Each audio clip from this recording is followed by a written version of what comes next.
主办中华纠纷一直以来相当的多，议员柯志春伫总结信表示相当感慨，因为目前也有28件主办中的案正在法律诉讼。根据了解，善良地主因为有心人士买人头介入主办中华，不但地主权益受损，市府嘛提无公共设施的道路甲公园，所以建议市府提供善良地主的对等资讯，且中央搁再修法。先后主办中华前期的多次发展空间。我买了一块地，原本是一个地主，我可以把它变成50个地主，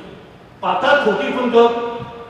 那这样的委员会产生这样的一个互动的良性，良性就是比较善良的地主。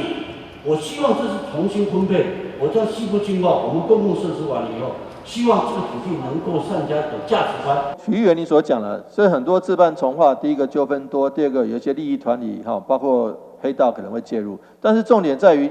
核心问题在于你所提的一些善良的农民、渔民或者地主，他们在资讯跟那个财团或者从化公司资讯不对等的情况下，往往在不了解或是被误导的情况下，就签下一些不该签的东西，然后导致日后的这个。不管是公办还是主办中华，拢是都市发展的重要一环。不过，一旦主办中华成为有心人士早期独立的工具，但是地方所欢喜看到的，所以希望公权力介入，以修法主办中华会标准来阻止买人头的弊端，扫除都市发展的障碍。台南新闻，军职刘品言采访报道。